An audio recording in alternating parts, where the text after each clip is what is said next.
Demario, how do you balance advocacy with preparing for a football season? It seems like you had a really busy off season. Yeah, um, I just always try to use my platform responsibly. I'm a huge believer in whom much is given, much is required. So just understanding that a lot comes with a lot of eyes being on you, having a lot of resources, understanding where I came from, the opportunities I have to be able to give back and help those who don't have uh, the same opportunities or the same access. It's kind of individually my responsibility to make sure that that happens. And I just think that's a mindset that we as human beings should have. And so it's a balance in that. You know, just like you have to balance your career with your family, you always have to find ways to balance your time. With COVID-19 happening and us being forced to be indoors and just kind of away from the world and kind of the world sitting still, there were a lot more opportunities that presented themselves that probably wouldn't have presented themselves had we had a normal schedule. And so I just tried to make the most of that. And now getting back in, it's another balancing act. It's how do football is the main thing. The platform gives me more opportunities, and so how do you transition your mindset to make sure that I'm keeping the main thing, but also not be so closed off that I'm not taking advantage of opportunities to help people.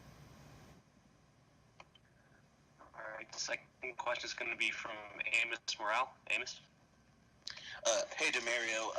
You mentioned the offseason and kind of your preparation there. I think I saw an interview you did with maybe the NFL's Instagram where you said you moved your trainer in with you to kind of get your work in on the offseason. Is that uh, how you were able to kind of keep going through the pandemic? Yeah, and it's Demario.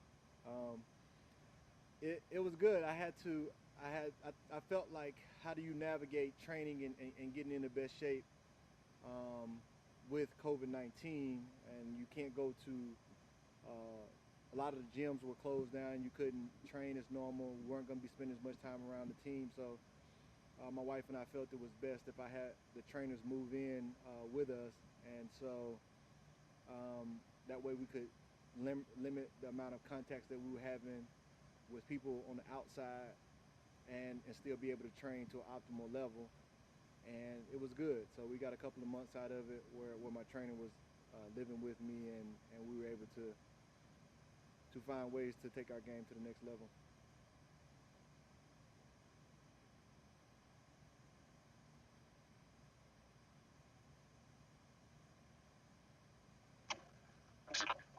Hey, Demario, how you doing? Great, great. Hey, saw this offseason you landed on the NFL's top 100 list, and your reaction to that was you were happy to be on it. Do you feel like you are kind of starting to get some of the respect league wide that you've kind of deserved? How do you kind of feel about that? Yeah, I'm big on always counting my blessings. Last year I wasn't on the list, so this year to be on the list is certainly a blessing. So I'm not going to take you know that for granted in any regards. The way I view myself is extremely high. I'm my toughest critic, but I'm, I'm also my biggest cheerleader. And so in my mind, it's always more to accomplish or more. It's always a feeling of being, not being seen accurately. And so I feel like I should be higher up on the list. But that's just me personally. But at the same time, I use it as motivation, and I'll always be able to find some type of motivation to challenge myself and trigger myself to go to another level. And that's what I do with this. And so it's great to be able to be on the list where I once wasn't. I'm grateful for that. Anything that happens, I'm always gonna give credit to the man I feel like who gave me the ability to do it, the Lord above. But other than that, I'm just gonna find it as ways to challenge myself and not get comfortable.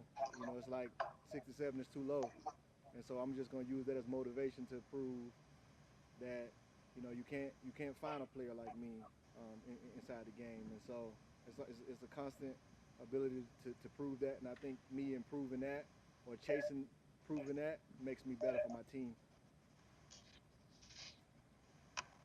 All right, next up we have John DeShazer. John? Demario, can you share with us some of the tweaks you added to your workout regimen, and how has it evolved as you've progressed in your career? Let me see how I can do that without giving away all my secrets.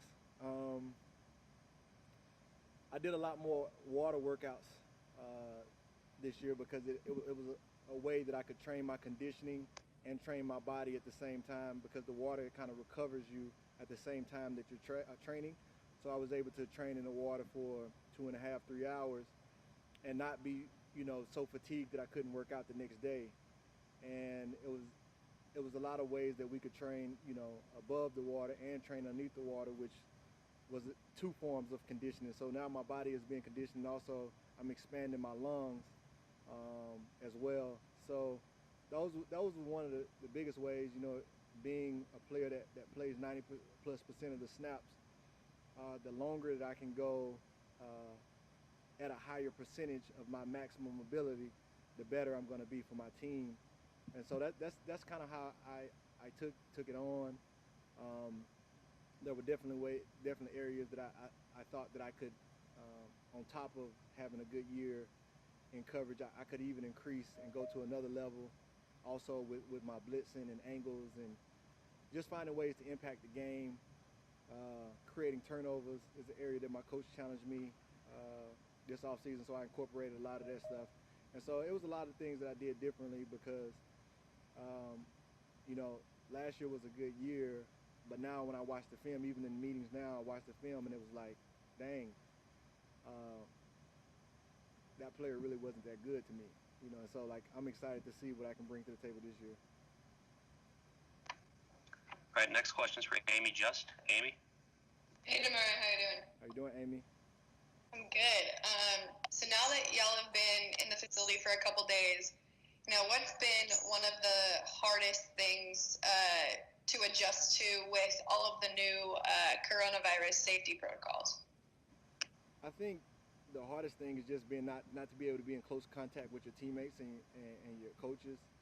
It's really like a family environment when you come into the locker room, especially this locker room. And so for us to kind of have to keep our distance, have to joke with each other from a space, it's just different.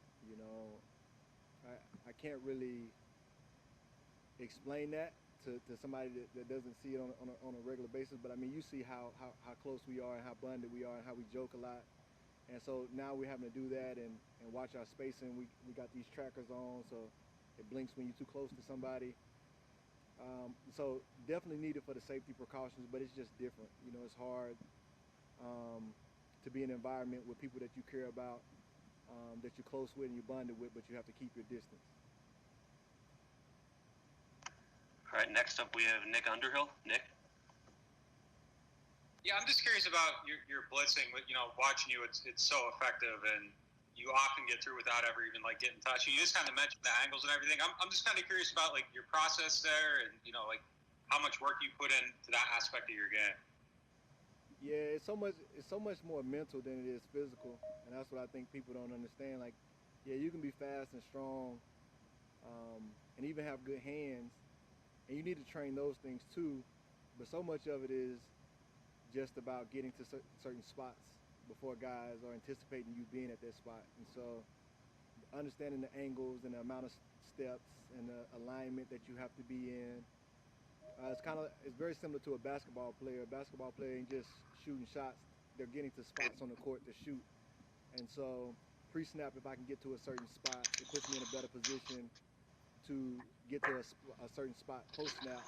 And I need to understand the straight lines that come into place in getting there, and that's what it allowed me to be successful. And it takes a lot of time and a lot of studying.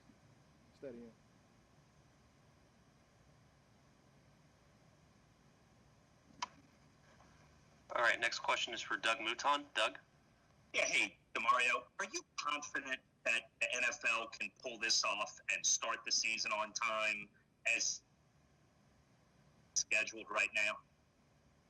I mean, think I'm about as confident as anybody else in the country is right now around the world. I think everybody's just trying to do the best that they can and process the thing and the information as it's coming to them. And, you know, I think the best thing that we can do is, you know, lean on the experts and, you know, take the advice that they're giving to us.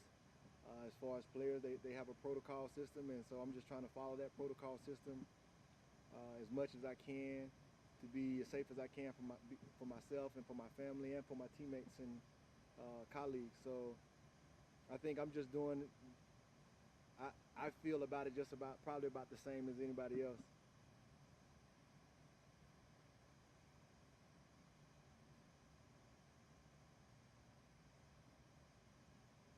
All right, doctor. That's good. Yep, we're good. Hey, thank you guys. You all be blessed and stay safe.